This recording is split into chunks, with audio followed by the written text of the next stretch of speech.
Debbie was one of the founding members of the Hope Theatre Company, which was set up by actor and director Adam Zane.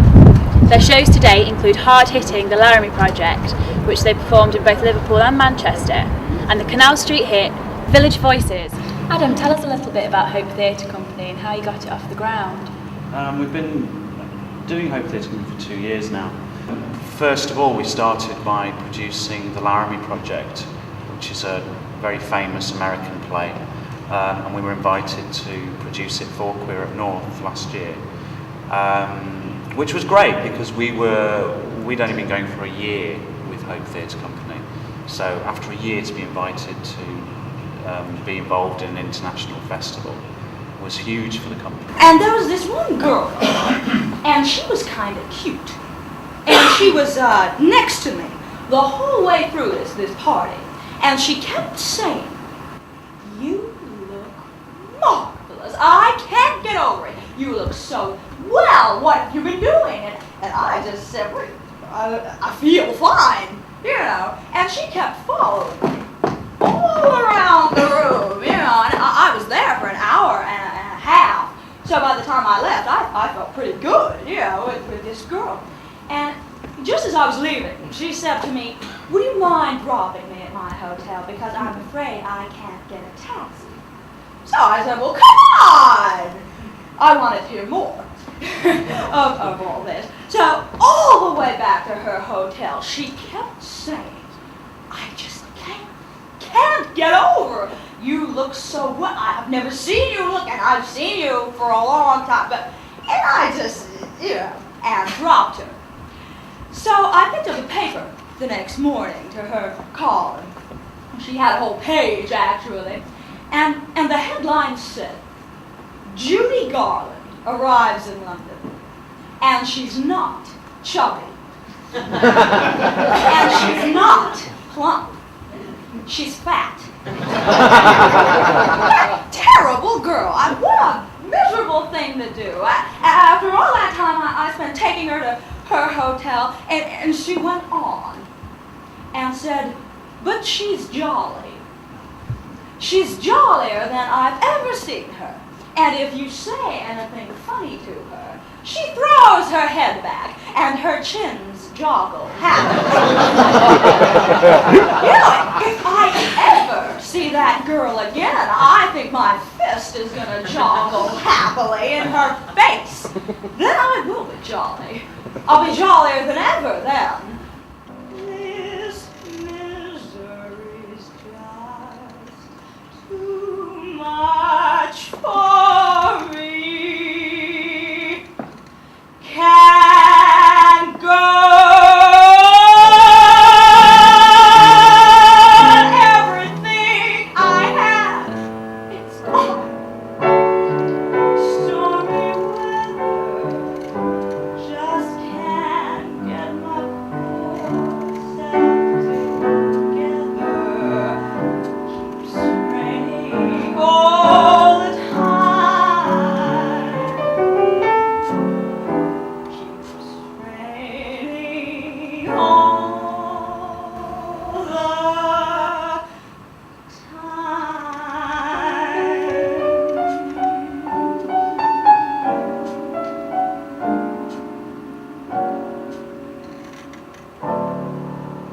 Incredible as ever. Unbelievable as always. And if I didn't know better, I'd say it was Judy. She's out of this world. The voice is amazing. You can actually close your eyes and just imagine Judy Garland.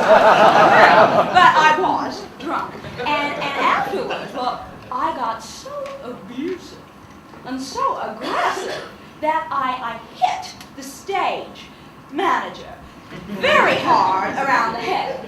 And they threw me out of the theater that I was performing in. They literally threw me. I flew about 3 feet in the air, you know. And you know, so I don't want to drink alcohol anymore. I mean, also because I'll die if I do. But you know, I have 3 beautiful children, and I don't want to be thrown around in front of them, you know. So I'm not gonna drink alcohol anymore. Just sniff it. Thank you. Oh, this? Oh, no. This is Blue Nun. I wouldn't describe it as alcohol. Yeah. It's very nice. It is. You know, my doctors prescribe it. I have marvelous doctors. They prescribe wine. Really, it's a substitute for vodka. Spirits. But you know, I've grown terribly fond of this little nun. I think she should be made a Mother Superior. Really. Try Thunderbird. Excuse me, darling? Try Thunderbird. Oh, that sounds marvelous. I'll write it down after the show. Thunderbird. I had a car like that one. Anyway, you know, Blue Nun and smoking, well, they're practically my only two vices now. I'm terribly boring. But, you know, Dr. Poboris, he's such a wonderful man. Really, I've been on all manner of tablets and potions and pills since I was 12 years old to control my weight, or my sleeping, or my waking, or my everything, really. But I don't need any of those anymore. Dr. Poboris has prescribed me this new medication called Ritalin. And that's all I'm taking. Really, it's all I need. I know just where I'm at, and I feel fabulous.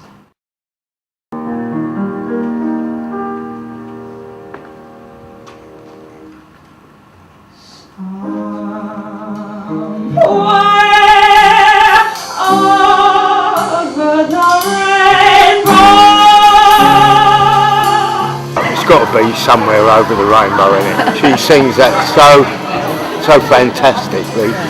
And I think it's so important to actually cool out and chill out and enjoy yourself. And I've actually forgotten this week. I've just absolutely. It was the Bluebirds. I saw them flying above me. It was absolutely fantastic. I think you have such high expectations of Judy Garland, and she was just felt like it was Judy Garland. I think you were thinking, right, I'm in the Carnegie Hall now. They're playing the show. She was just brilliant, absolutely